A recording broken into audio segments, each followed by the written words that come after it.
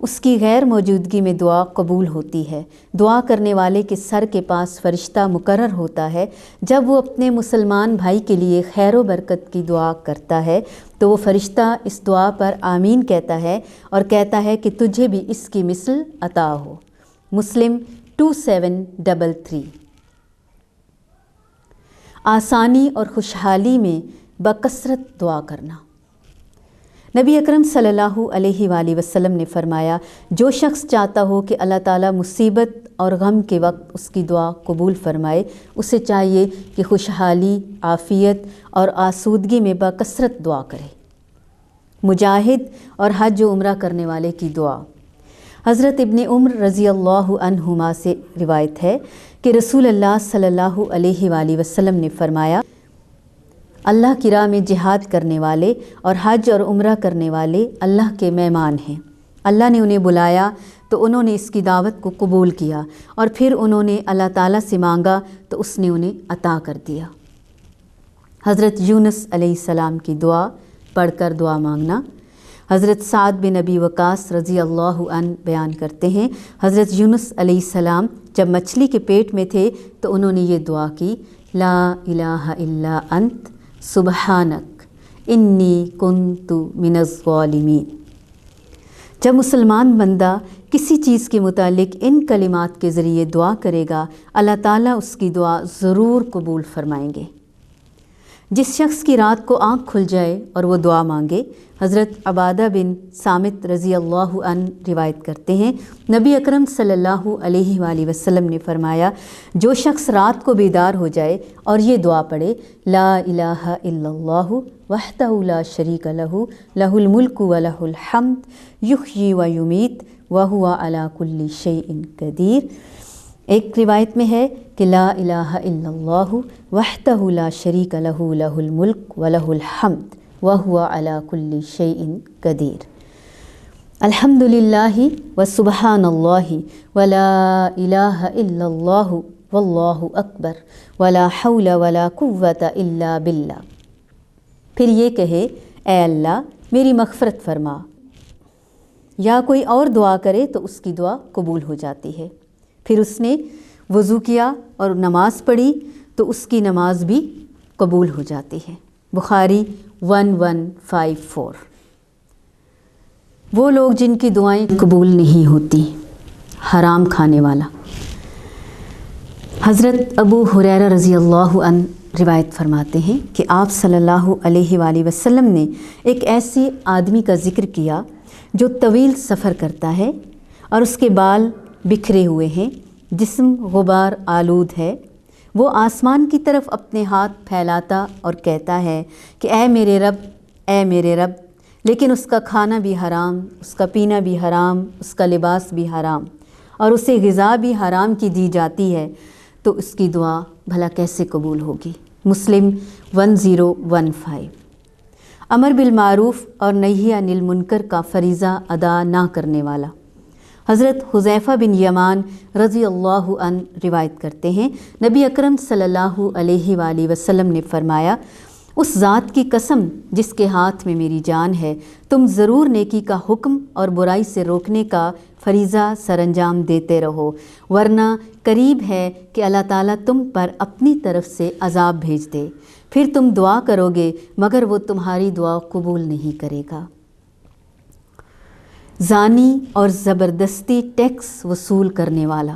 حضرت عثمان بن ابو العاص رضی اللہ عنہ روایت کرتے ہیں، نبی صلی اللہ علیہ وآلہ وسلم نے فرمایا، آدھی رات کو آسمان کے دروازے کھول دیے جاتے ہیں اور ایک اعلان کرنے والا فرشتہ اعلان کرتا ہے کہ کیا کوئی دعا کرنے والا ہے کہ اس کی دعا کو قبول کر لیا جائے، کیا کوئی سائل ہے کہ اسے عطا کر دیا جائے، یا کوئی غمگین و پریشان ہے اس کی پریشانی دور کر دی جائے۔ کوئی بھی ایسا مسلمان باقی نہیں رہتا جو دعا کرے مگر اللہ تعالیٰ اس کی دعا کو قبول فرما لیتا ہے، سوائے اس بدکار عورت کے جو اپنی شرمگاہ کے ذریعے کمائی کرتی ہے، یا زبردستی ٹیکس وصول کرنے والے کے۔ دعا مانگتے ہوئے اللہ تعالیٰ کے ساتھ کسی نبی، ولی، بزرگ یا کسی بھی طریقے سے شرک کرنا حرام ہے۔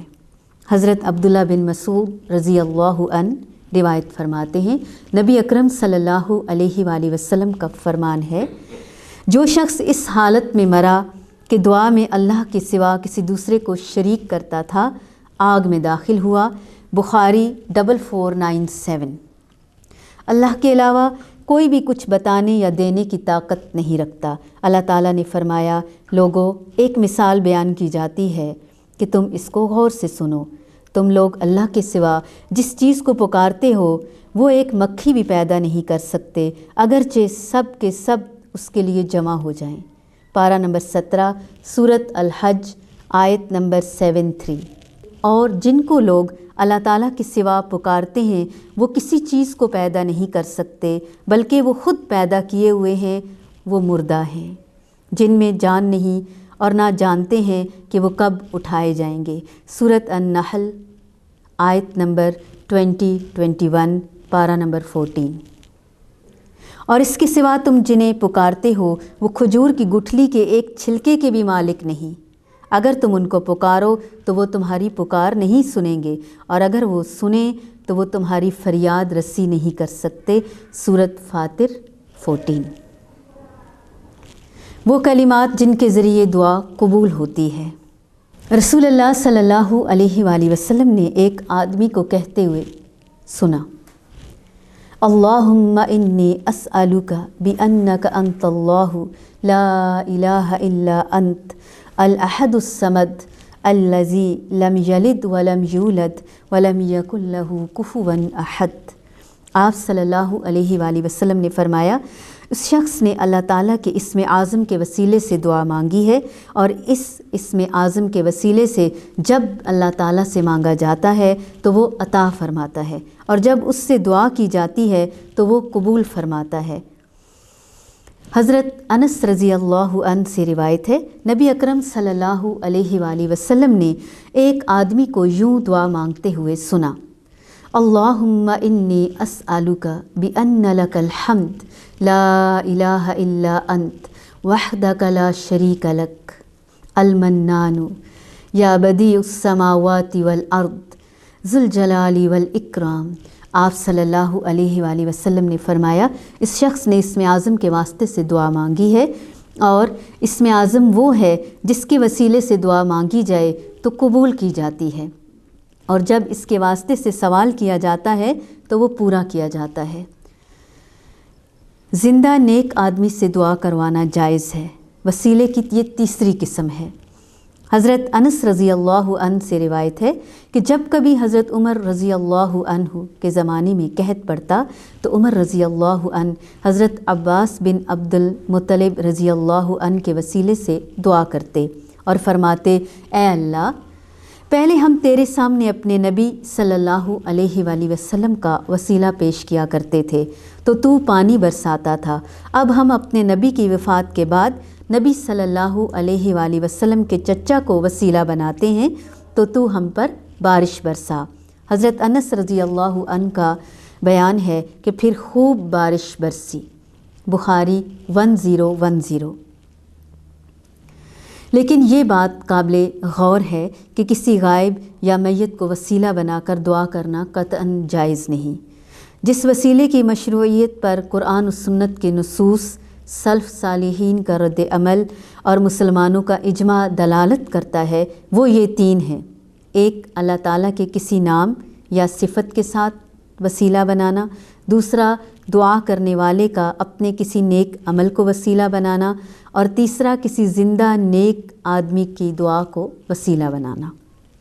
تمام انبیاء علیہم السلام نے کس کو پکارا؟ آدم علیہ السلام سے لے کر رسول اللہ صلی اللہ علیہ وآلہ وسلم تک دنیا میں جتنے بھی انبیاء آئے، سب نے ہر دکھ، ہر غم، پریشانی اور مصیبت میں صرف اور صرف اللہ تعالیٰ کو پکارا، یعنی اسی اللہ تعالیٰ سے دعا کی جو سب کی مشکلات کو دور کرنے والا ہے۔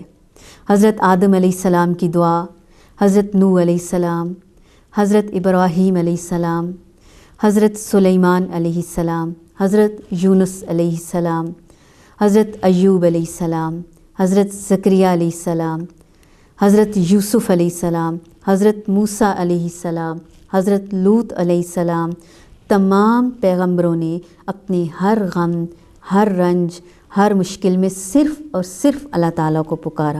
جس طرح اللہ تعالیٰ نے ہمیں یہ باتیں بتائیں، اسی طرح قرآن میں اللہ تعالیٰ نے مسلمانوں کو بھی کہا، تمام مومنوں کو بھی کہا، اَمَّن یُجِیبُ الْمُضْطَرَّ اِذَا دَعَاهُ وَیَکْشِفُ السُّوءَ، کون ہے جو بے بس کی پکار کو سنتا ہے اور اس کے دکھ کو دور کرتا ہے۔